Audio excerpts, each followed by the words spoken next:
Queridísimo y admirado Rodolfo Stolaza, subdirector de Estudios Económicos de Banamex. ¿Cómo estás, amigo?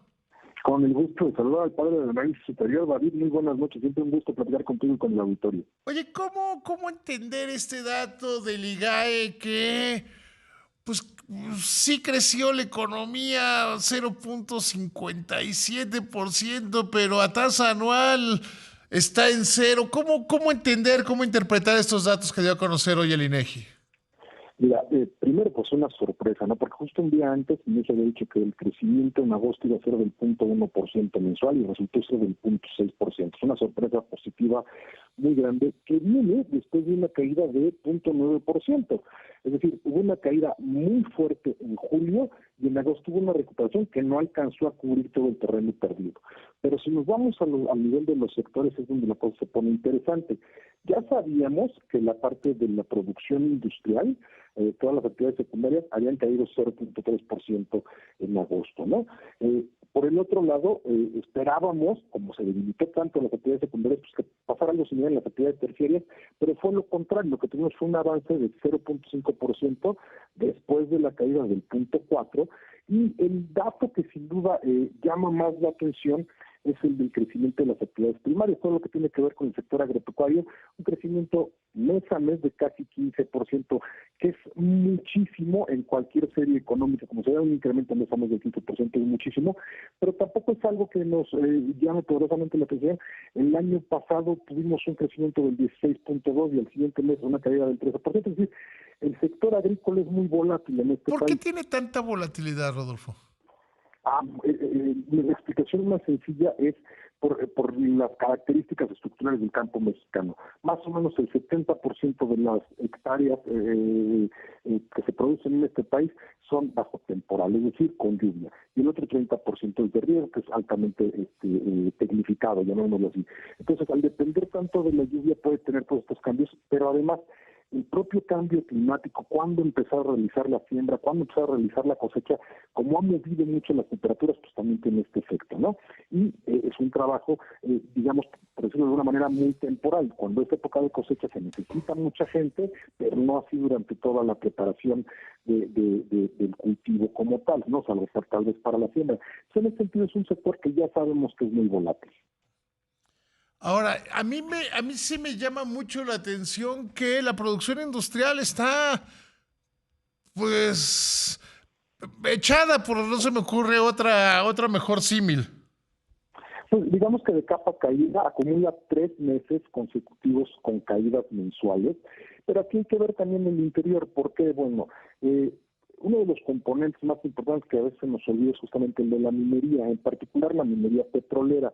Ya sabemos, con los datos más oportunos de producción de petróleo, que este se ha estabilizado por ahí de 1.370 millones de barriles diarios, miles de barriles diarios promedio, y que ya no va a bajar tanto como se había visto a lo largo del año. Parece que ya nos estabilizamos alrededor de ese número, ¿no? Eso significa que la minería petrolera ya no le va a restar hacia adelante el crecimiento. Pero después tenemos el otro componente que también ha caído de manera importante, que es el de la construcción, y eso está influido, digamos, por dos grandes ramas. Uno que tiene que ver con la edificación, donde yo mencioné que lo más importante es lo relativo a lo residencial, pero también las obras de ingeniería civil. Todas las obras insignia del sexenio anterior ya se terminaron, y hay una Bueno, contracción muy ya terminó importante. la fase de mucha inversión. Así como Exacto. que se terminaron, yo creo que tendré mis bemoles. Estoy de acuerdo. Dejémoslo así, terminó de realizarse la inversión, ya no se está generando construcción nueva. Y además ha habido un apretamiento muy bueno en la parte de la inversión pública, que esperamos que se libere bastante de acuerdo a lo que se ha presentado para el paquete económico del año entrante. Pero, por el otro lado, toda la incertidumbre que hubo con respecto a los aranceles también le pegó a la inversión privada, que también dijo, yo me espero un poquito antes de tener este tipo de expansiones, ¿no? Y por el otro lado tenemos a la manufactura, que también tiene dos visiones totalmente distintas. Primero, todo lo que tiene que ver con el equipo de transporte, la industria automotriz, ahí sí se ve claramente que hay un freno, ya la demanda externa no es tanta, las manufacturas acercadas, digamos, al mercado interno se muestran bastante estables, pero las manufacturas de exportación han crecido de manera muy importante después de los aranceles. Es decir, que sí ha habido un cambio en la forma en que se compran Estados Unidos de nosotros, sobre todo lo que tiene que ver con electrónicos, con maquinaria y equipo, y eso ha permitido que esas ramas manufactureras sigan creciendo, ¿no? Entonces, incluso dentro de la actividad industrial, que sí está de capa caída, está más que estancado, digamos, en claro deterioro, ya no podría continuar mucho tiempo más, particularmente en la minería y en la construcción. Ahora, después de ver este dato del IGAE, ¿qué debemos esperar para el PIB? Porque siempre el IGAE es como el telonero del PIB, ¿no? Como que ya sabiendo el IGAE ya es muy cierto saber cómo va a estar el PIB. ¿Cómo se ve? Es excelente que lo preguntes. A ver, tenemos ya 2 meses del tercer trimestre, julio y agosto, y a finales del mes de semana entrante lo que vamos a tener es la estimación oportuna del Producto Interno Bruto. ¿Qué es eso? Es una estimación oportuna que utiliza estos datos del IGAI ya conocidos, pero el resto del mes que falta, todo lo que tendría que ser la parte de septiembre, se hace con base en algunos registros administrativos y algunos estudios econométricos, ¿no? Entonces, ¿cuál es nuestra expectativa para el crecimiento o la variación del tercer trimestre del 2025? Es una caída trimestre a trimestre de 0.3%. ¿Por qué? Porque la caída de julio fue muy grande y la recuperación que tuvimos en agosto no alcanza a cubrir. Los indicadores adelantados que nosotros vemos a septiembre nos dicen que no vemos un crecimiento suficientemente grande en el IGAI para que cubran esta parte, ¿no? Entonces es por eso que nosotros lo vemos así. Por ello mismo mantenemos nuestra perspectiva de crecimiento del Producto Interno Bruto para todo este año en 0.4%. Es decir, parece ser, o lo menos lo que estamos viendo nosotros, es que ya se da el punto de inflexión en el cuarto trimestre y la situación mejorará marginalmente, sobre todo el siguiente año. Te pongo un ejemplo muy rápido.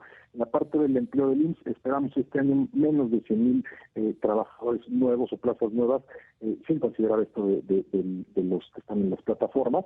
Para el año que entra estamos más cerca de 400,000, es decir, ya vemos que haya una vuelta porque hay muchos sectores en la economía que ya no podrían caer más. El ejemplo paradigmático sería justamente la minería.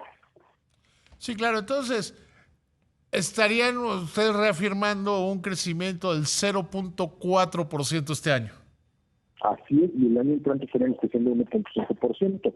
No es para echar las campanas al vuelo, seguimos por debajo del promedio de largo plazo de la economía mexicana, que es alrededor del 2%, o es un número que traemos los economistas con mucho en la cabeza. Todavía falta hacer muchas cosas porque también hay demasiados retos estructurales que no se han podido enfrentar, el tema de la infraestructura hídrica, eléctrica, de logística, etcétera, etcétera, etcétera, y todos los cambios que ha habido, sobre todo en la parte política, pues han tenido mucho efecto en cuanto al nivel de incertidumbre que se ha sumado también a la incertidumbre del exterior, pero incluso esos ya los vemos que han disminuido o por lo menos que no han aumentado, y eso siempre es una cuestión benéfica para la inversión. Vemos a Banco de México recortando, vemos mayor gasto público el año que entra, todo eso suma para que de poco a poquito la actividad económica vaya agarrando vuelo. Oye, y en ese sentido, ¿consideras que este gobierno está poniendo los cimientos para recuperar el crecimiento? Porque si hablas con el gobierno te dicen, ok, te dicen primero, no hubo crisis. Pues sí, pero eso es la primera parte de la historia. La segunda es que el crecimiento es verdaderamente limitado.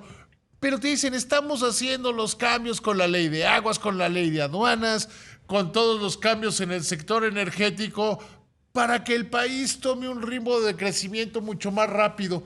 ¿Tú lo ves así?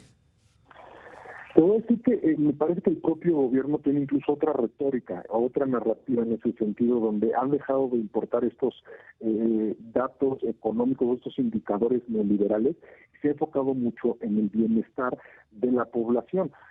Sin embargo, para que pueda existir bienestar, pues tiene que haber una distribución de la riqueza, y la riqueza solamente se genera produciendo, ¿no? creo yo que lo que se ha presentado en particular para 2026, insisto, trae bastante de eso. Primero, sí es un déficit mayor al que se tenía pensado, mayor al que vamos a tener este año, pero ya se está hablando, por ejemplo, de los polos del bienestar, que por muy poquito que sea, en términos de inversión, va a ser más de lo que hubo este año.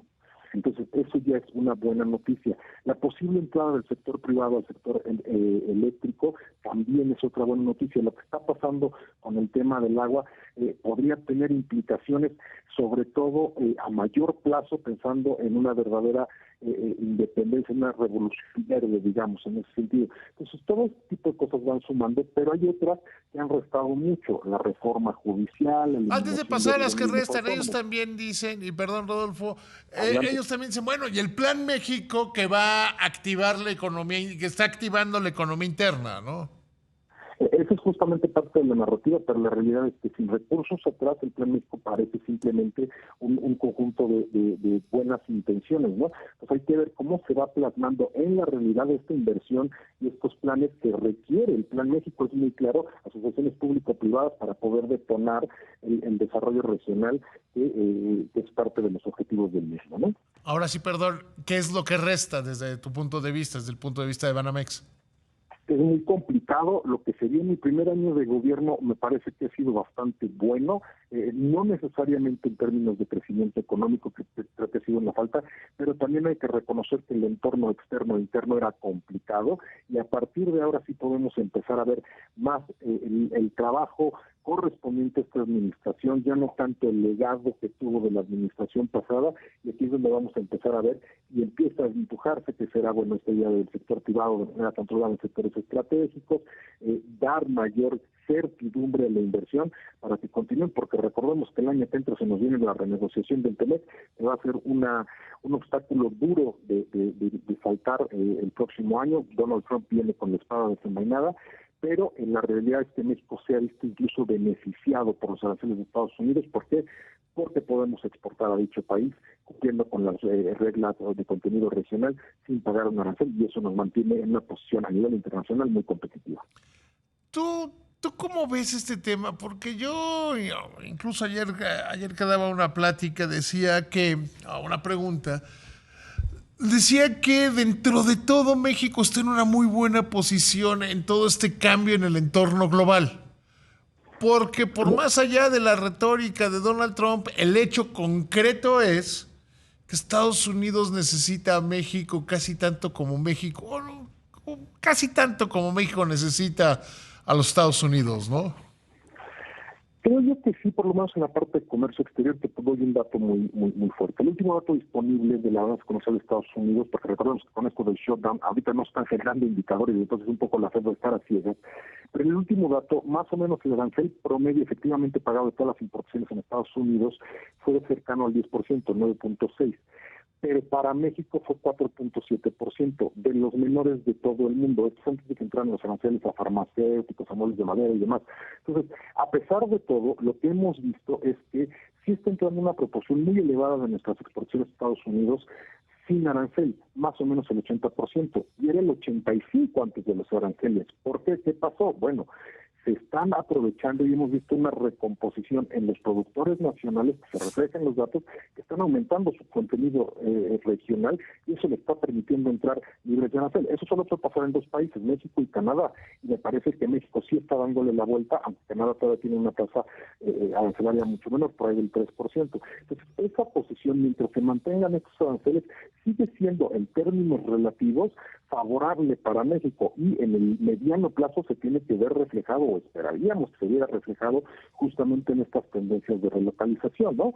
Hay algunas cosas que todavía falta determinar, lo que está pasando con Samsung y el programa IMEX, y ya está en la Suprema Corte de Justicia. Entonces, este tipo de cosas... Esa te adelanto que la va a ganar Samsung en la Suprema Corte, ¿eh? Por supuesto, ¿no? O sea, me parece que va por ahí. Entonces, ese veredicto, si así se da, pues va a ser beneficioso, porque va a decir, aquí se cumple el Estado de Derecho, se están cumpliendo las leyes internacionales, y eso también, sin duda, atrae a la inversión, ¿no? Querido maestro, siempre es un gusto platicar contigo. Te mando un abrazo muy grande. Igualmente, el gusto es mío. Gracias, David, y todo el auditorio.